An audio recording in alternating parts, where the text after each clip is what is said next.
Hello, everybody. It's Dr. Rick dropping in on you. Hope everybody is getting their week off to a great start. Hope everybody is having a great month. I hope that the things that you desire to do, the things you seek to accomplish, are falling in line. Remember what I always tell you, though, no matter where you're at in the fight, no matter where you're at in your journey, if you're still breathing, you're still in the fight. Don't you dare give up. Don't you dare quit. Don't you dare surrender. Don't turn around. Now, on that note, here we are. It's Tuesday. So it's Transformational Tuesday. And I'm going to give you 8 key elements and components of positive transformation. Before I do, I want to let you know that there are some awesome opportunities right now.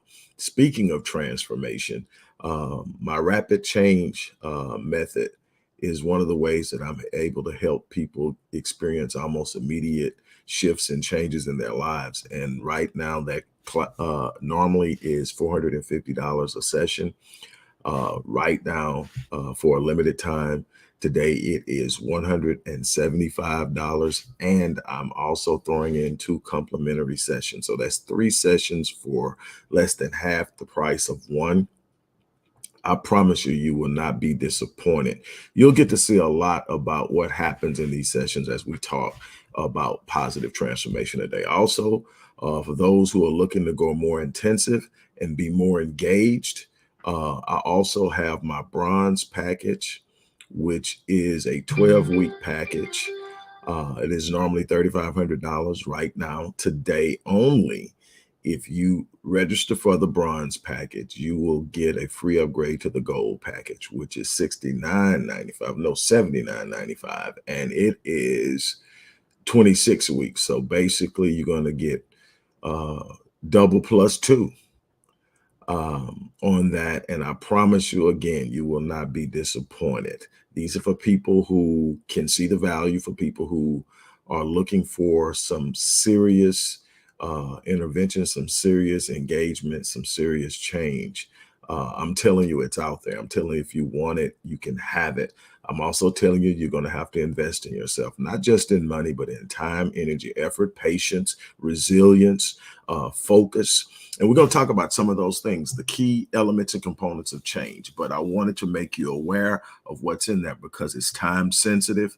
And urgency is one of the things that we're going to talk about that's so important in creating lasting, consistent, and positive change. Let me first start off by saying, when I talk about change and transformation, I'm not talking about some utopia that you move into and life just flows, nothing ever happens, and you live life happily ever after.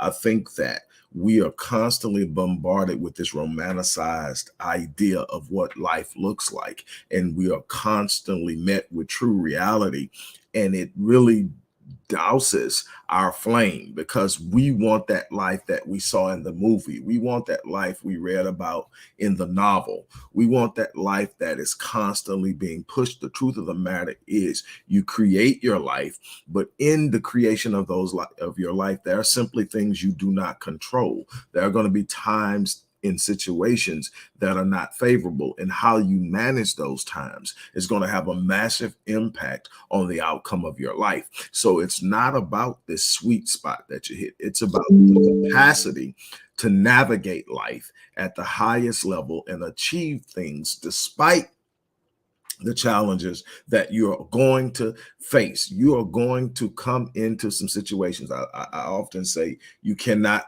circumvent the vicissitudes of life, which simply means you are not going to be able to get around these unexpected changes that flow into your life. What you can do is have the capacity to manage them, have the capacity to navigate them, have the capacity to move around. Hello, Latea. Move around them and achieve great things despite of them. Matter of fact, you will learn how to embrace the challenge. Why? Because the challenge is where you grow. The challenge is where you strengthen yourself. The challenge is where you develop a greater capacity, where you expand your potential. So let's talk. The first thing we're going to talk about is how to identify and understand what you want to change and why. One of the most difficult impediments to change is not knowing what you want to change into. See, change is a part of growth. When you do it correctly, but growth needs to be intentional. You need to know what you want to grow in, what direction you want to grow in, what you want to become, how you want to live your life. What does it look like? There needs to be a level of clarity. You need to understand it with clarity. You need to be able to visualize it. And when you're able to visualize it and you can see it in clarity, you're able to create it as you move along. You're also able to recognize it as it starts to materialize. Now, here's the thing. You also need to understand your why. If you don't know your why, you will end up shelving it because the challenges are going to come. Anything worth having is on the other side of that wall of fear, that wall of uncertainty, that wall of pain, that wall of delay, that wall of frustration, that wall of disappointment. It's on the other side. So if you don't have a why that's big enough, a why that's powerful enough, when you get to that wall, you'll quit. You'll go back and you'll find something simple, something easy, something less challenging, something that doesn't require as much sacrifice, and you will end up not achieving the thing you set out to achieve. Your why is important. Why are you doing it? I'm doing it for my kids. I'm doing it because I'm building a legacy. I'm doing it because it's my purpose. I'm doing it because I owe it to God. Whatever it is, it has to be big enough that when you look at it, I'm doing it because I'm setting the example for the people that follow me and my family of what's possible. I'm the one that's breaking the generational curse of poverty. I'm the one that's breaking the generational curse of low self-esteem. I'm the one that's whatever it is, it's got to be powerful enough that when you encounter the inevitable challenges that you will meet, you're not shaken to the core and sent running. You are standing firm and you're pressing through. That's the first thing. The next thing is you got to learn how to change your habits. And one of the things that I teach in my interventions, in my one-on-one engagements, is the ease at which you can change a habit, where you can literally take a habit that is considered a poor habit, producing poor results. And what you do, 96% of what you do is habitual. It's it's programmed into your subconscious and you do it without thinking. 96% of your decision making is habitual. You think you're consciously evaluating it, but you've already made the decision before you evaluate it. Everything you do from your drive home is subconscious. It's habitual. You just do it. So if you want to change it, you got to change it at the subconscious level. And I show you that. You've got to learn how to change these, and you change them best by replacing a poor habit with a good habit. And it takes anywhere from 21 to 30 days to do this. It takes consistent effort. It takes discipline. It takes commitment. But when you do this, you will see your life changing on 30-day swings. It's an awesome thing just how much you can change by changing your habits. You are what you do habitually. If you're habitually in the gym, you're going to see work. If you're putting in work when you go to the gym and you're habitually a gym rat, you're in the gym and you're putting in the work, you're going to see results. Now, you may have to make adjustments to different things that you're doing to get the optimal results, but you're not going to sit in the gym 4, 5, 6 days a week and have the same health outcome if you're sitting at home in front of the television. Simply not going to happen. The habit is going to change the outcome. It's that simple. And it's in any other thing. The thing that you invest in and you put time in and it becomes a habit is going to produce for you what you are putting into it. Next, attracting and interacting with positive people. I say this all the time. Association brings about assimilation. You are going to be the average of the 5 people you spend the most time around. So it endeavors the mind to seek out people who are elevated, not just in their position, financially, business-wise, socially, but in their thinking. You want people who have a positive mindset. You want people who don't have a problem fanning your flames. You want people who are naturally inclined to encourage and inspire you. You want people who will hold you accountable and give you give you uh, constructive criticism. And how do you understand and know the difference between constructive criticism and destructive criticism? Destructive criticism, everything is criticized. All you hear is criticism. It's a constant assault on what's wrong. Constructive criticism is always embodied in praise. It's always embodied in encouragement. What do I mean? Hey, I think that you should do this differently. Hey, I think that you may be a little off here, but I truly believe you're on your way. I truly believe you can do this. I am so excited about what you're about to do. I think you may need to shift over here a little bit. What you're doing right there probably won't work, but you are definitely capable of making it happen. I'm on your side. Let's go make it. Let's go make it happen. That's the difference between constructive criticism and destructive criticism. You need people in your circle, in your immediate periphery, that are going to ignite something on the inside of you and facilitate your elevation. You are responsible for attracting it, and you're going to attract a lot of these people by the way you think, by the way you talk. So you've got to change your habit of thinking, change your habit of talking, change your habit of expectation. What are you expecting? God, life, and the universe all meet you at the level of your expectation. You're never going to get consistently above what you expect. If you're expecting to fail, you'll fail. Nothing wrong with failure if you learn from it and you grow from it and you get beyond it. The idea that failure isn't an option is a setup. Nobody gets through life without experiencing failure. It's not the failure that's the problem. It's whether you're going to bask in it. It's whether you're going to identify with it. It's whether you're going to stick with it. It's whether you're going to lay and wallow in it. Or you're going to stand up and say, well, won't do that again. Oh, learn something there. Well, I'm a little better at this. Now, you actually get, even in the gym, you get stronger by what? Failing. You do a bench press until you fatigue. If you fail at the end of the workout because you can't go any longer, what happens? You come back the next time, you're able to do a little bit more. Why? Because you grew in your failure. Same thing with mental development, emotional development, and so much more. Next is flexibility. If you don't develop flexibility, if you are so rigid in your idea of how things are going to materialize in your life, you're going to miss opportunities, because oftentimes the path to where you're going won't look the way you thought it would when you came up with the idea, when you came up with the notion, when you first visualized it. But it will be a path to the same destination. You've got to be flexible in your movements. Now, that you've got to be fixed and committed to the outcome.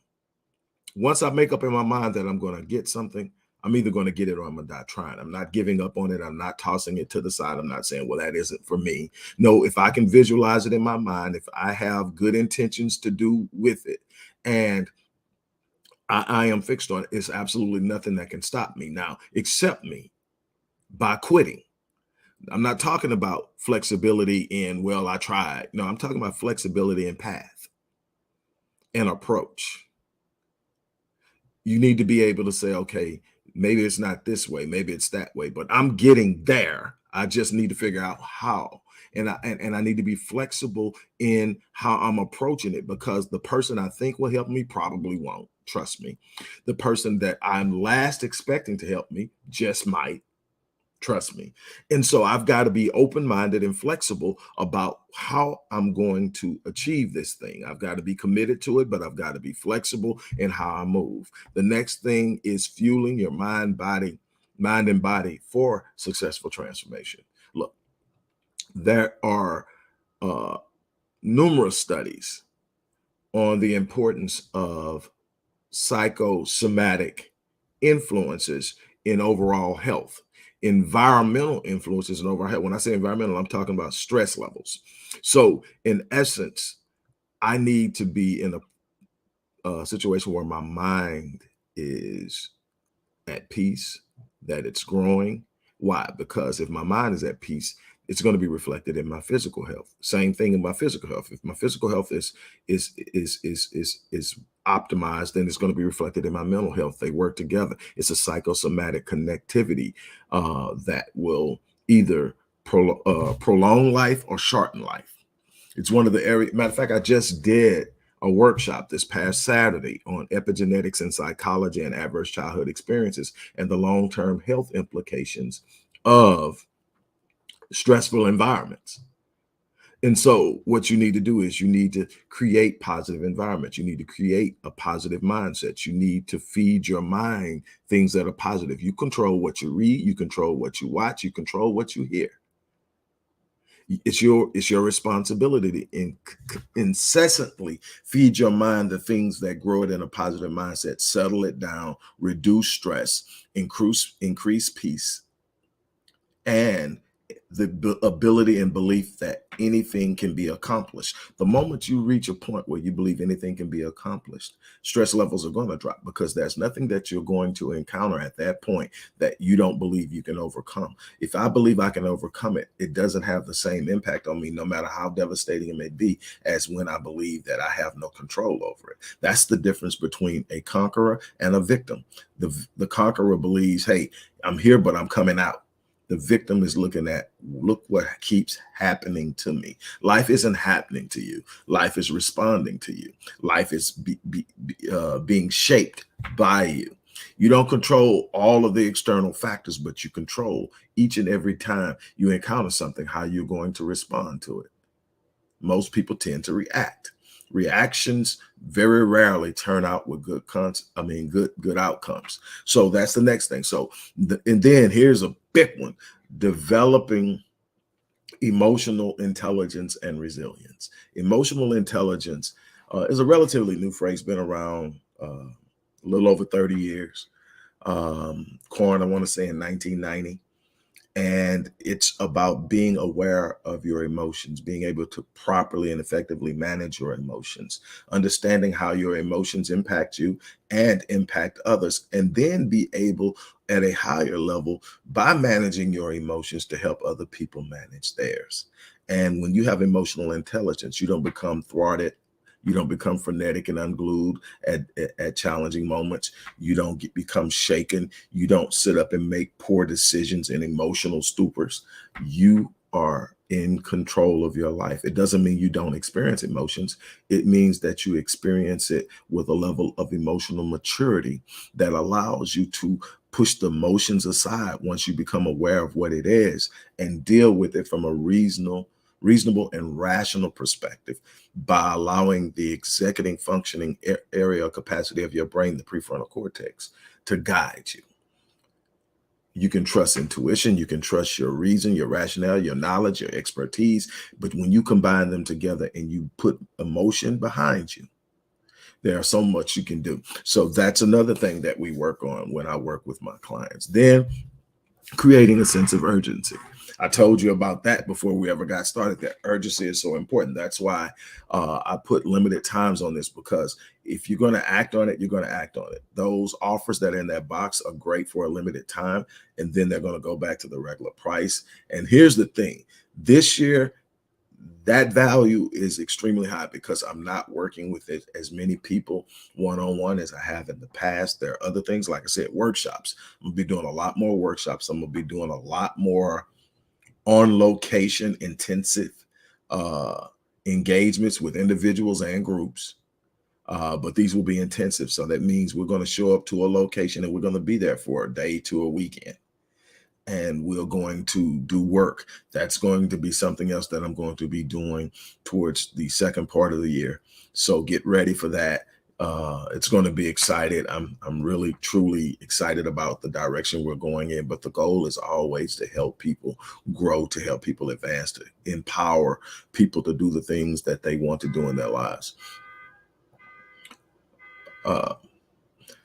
So again, urgency. You've got to know when to act. There is no perfect timing. There is no perfect opportunity. Waiting on that to happen. When this finally gets done, when that finally gets done, you're losing opportunity. Opportunities are passing you. Seize the opportunities. Take advantage of the opportunities. There has to be a level of urgency. The reason I set my goals so astronomically high is because of the urgency it creates. What does that mean? That means I don't wake up in the morning and go, man, I'll chill to so and so and so. Then I'll eventually, I know when I wake up in the morning that I've got to give that day what I have. I've got to find a way to love on the ones who need me to love on them. I've got to find a way to be present in the moment. I've got to find a way to be 100% on point with my clients. And I've got to do this. This is my day. You've heard me say this at the end of almost all of my videos, that I live my life on full so that when I leave this place, I die on E. What does it mean? I live life with a level of urgency, not fear, not trepidation, not anxiety, but a level of urgency. And the urgency simply says you don't have time to waste. You got 86,400 seconds in a day. 86,004. That's it. When they're gone, they're gone.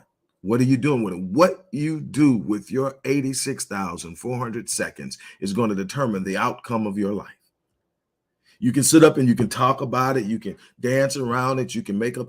When that 86,000 of today is gone, and think about it, 7 to 8 hours of that is done is you sleeping.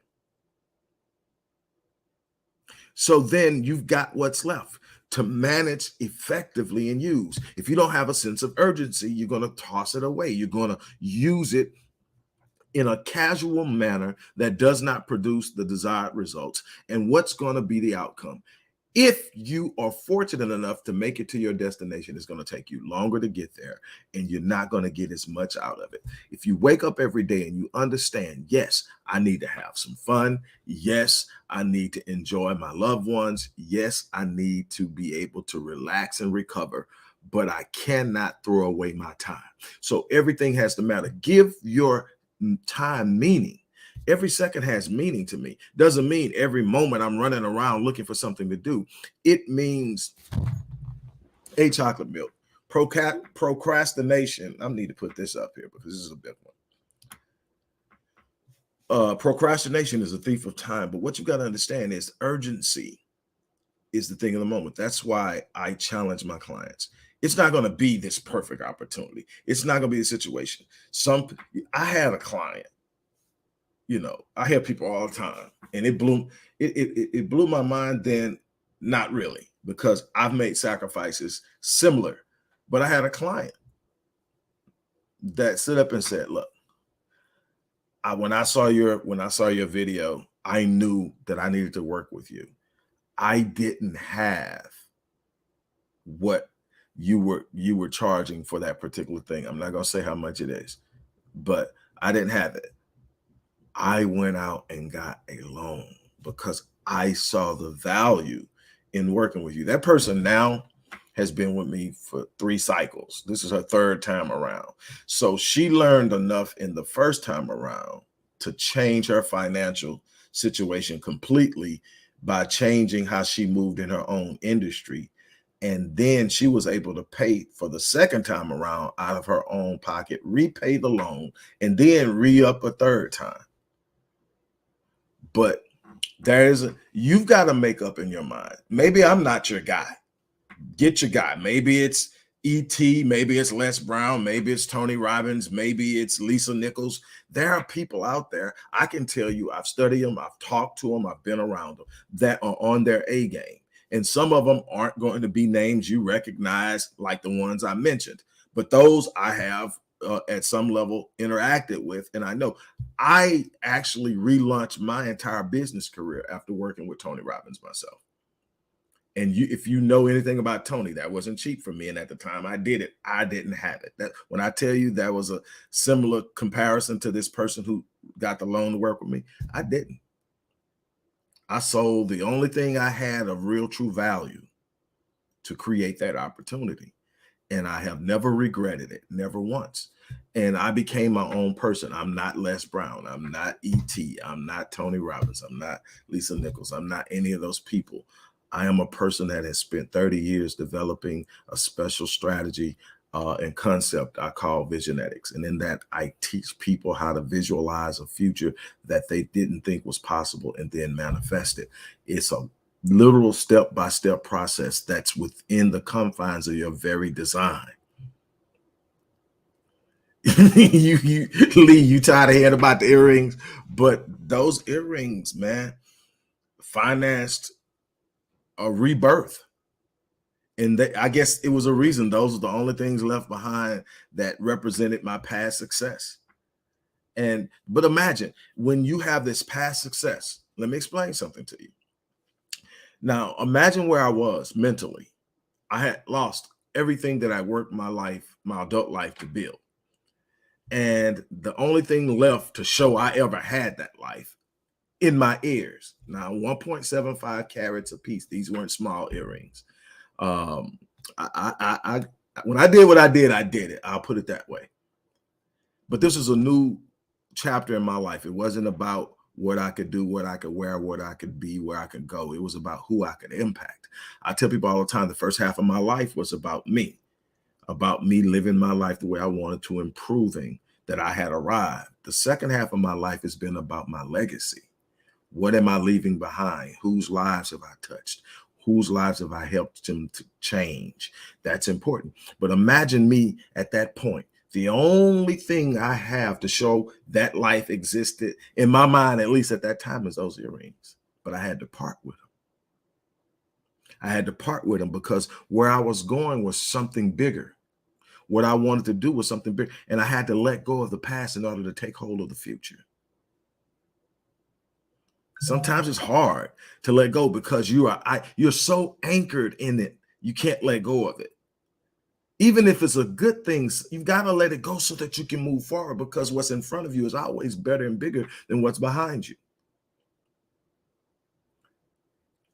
Look, it's easy to sit up and accept defeat.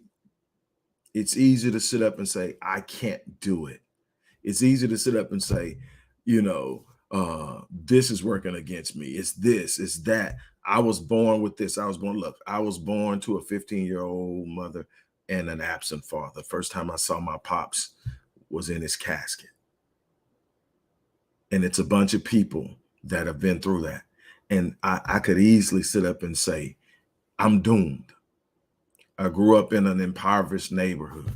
All I saw was poverty. We didn't really experience it. My grandparents, for where they came from, were doing okay. We weren't rich, but we weren't starving. Lights never got turned off, none of that. Bills got paid every month, and they cycled out vehicles. So I grew up around poverty, but I grew up with people who were showing me that that was something better at the same time. Let me explain something to you. Your job is to be your best. The designer designed you for greatness. The designer did not design you for mediocrity. The designer did not design you to just exist, to be in constant survival mode. I'm not telling you that there's this place you get to and nothing ever goes wrong again. I can't tell you that because I haven't found it yet. What I can tell you is there's a level you get to that no matter what goes wrong, you rest yourself assured and with the confidence that you've got inside of you what it takes to overcome it. I'm not where I'm at because I found an easy path. I'm where I'm at because I made up in my mind that there was no other option but success. That I made up in my mind that delay was not going to write a rejection letter for me. What do I mean by that? Sometimes you get to a point and you say, well, I've been trying for, and you can add any number of days, weeks, months, or years to that. And obviously, if I was going to get there, I would have it. I don't have that wired in my mind that, oh, at a certain point, if you haven't gotten there, it's not meant. No. What I do know is the longer it takes me to get there, the more fulfilling it is when I do. I can tell you that that's always been the case. The longer and the harder the road, the tougher the fight, the greater the reward. So I'm not shaken by delay. I'm not shook up by resistance and turmoil and all these things that turn people around.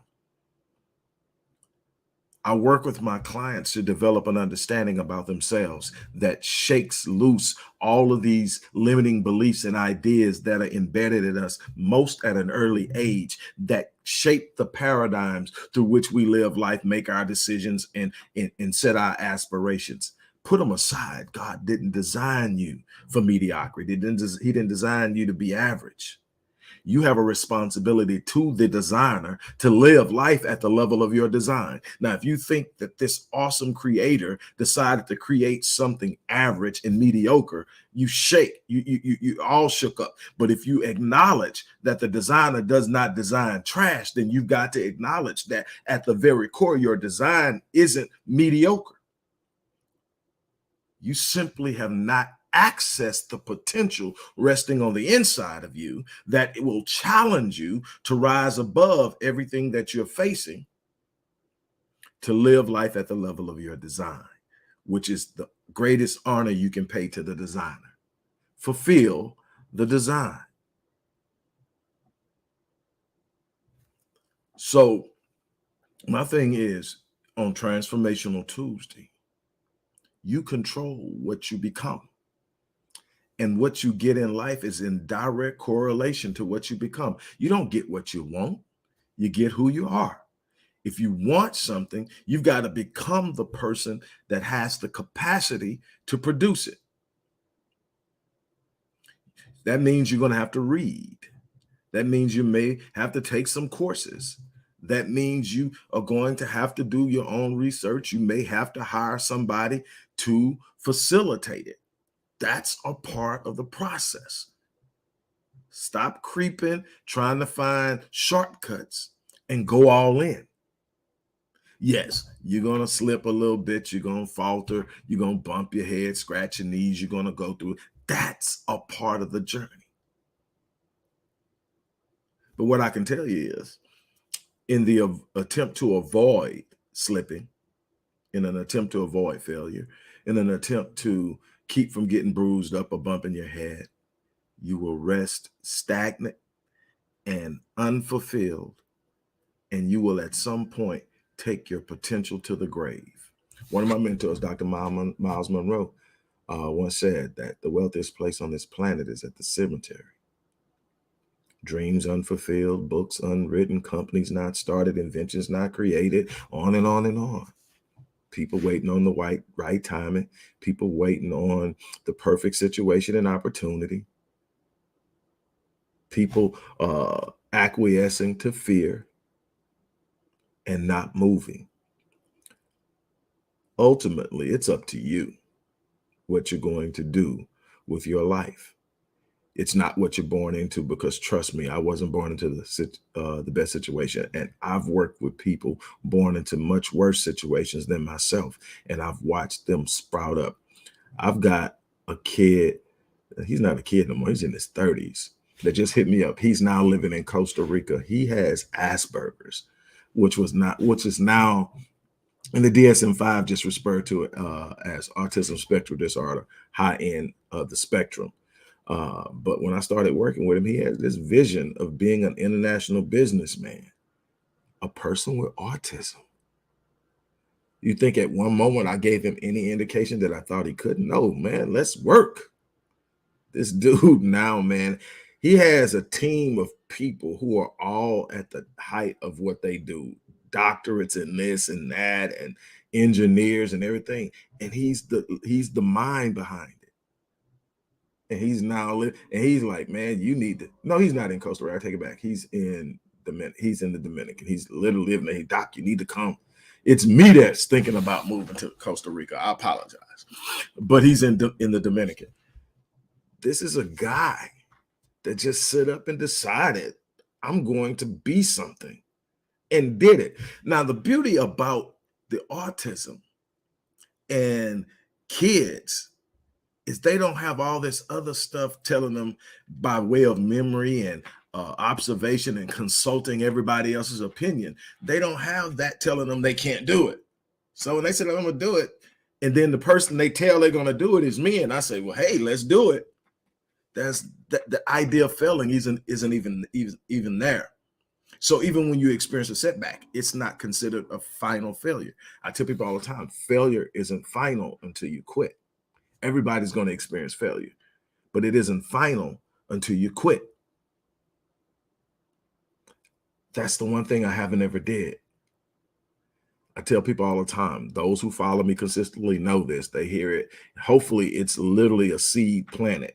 And there's a reason why I repeat certain principles over and over and certain stories over and over. I want them to anchor in the psyche of people because they become driving forces in how they process information. But look, you are going to have to be willing to break through and sit up and say failure isn't final. If I don't quit, and I tell people all the time that my one word isn't smart, it isn't intelligent. If you had to define me and my success, what led to my success? It isn't how smart I am, it isn't my degrees, it isn't who I know, it wasn't my athletic ability. It was, you know what it was? Relentless. My one word. I'm not quitting. And I'm telling you, there are times I've gotten my butt kicked. Last year was a humdinger. This year started out challenging, but I keep going. And when I look back, I say, like, whoa, look at this. And I'm gonna tell you something else. There are times that this volatility in life is so intense. You're looking up and you're trying to stand and be firm and do what it is you know you need to do, and you don't even realize it. You're making moves and accomplishing things and progressing. And you'll look up when it finally calms, you'll look around and go, man, I did that in the storm.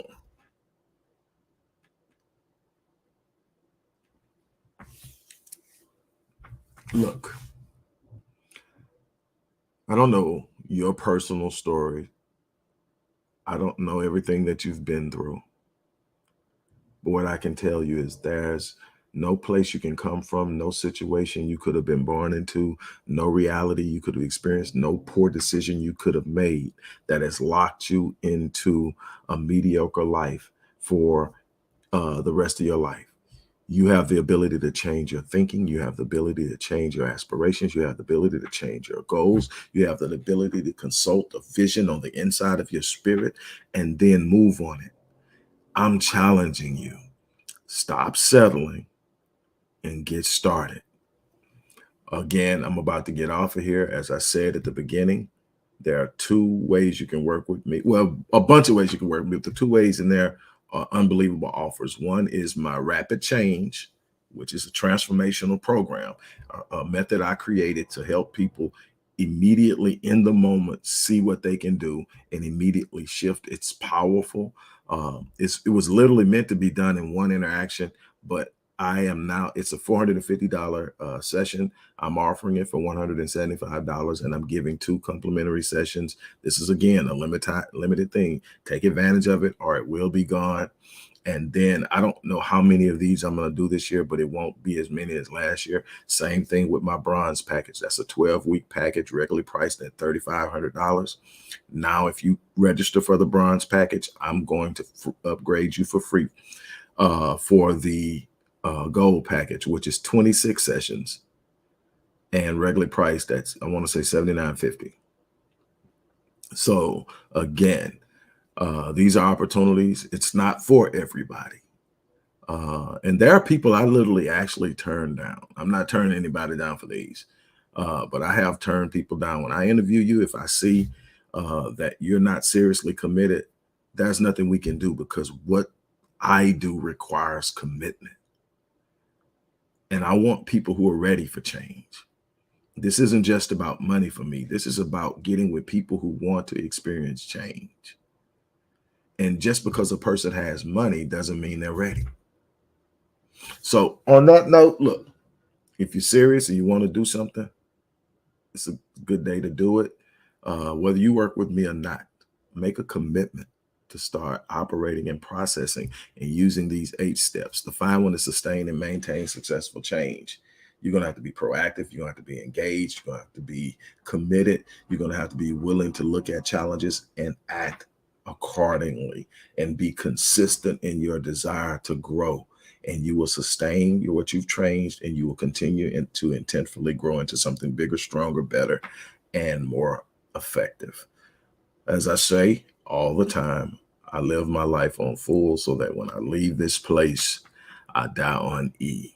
I cannot explain to you how important that is to me. I'm leaving a legacy of lives I've touched, I've changed, I've healed, I've helped. The goal in this life is to leave a life so well lived, not perfectly lived.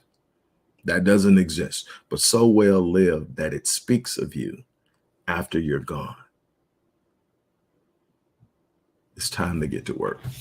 On that note, you guys have an unbelievable remainder of your day. I'm out.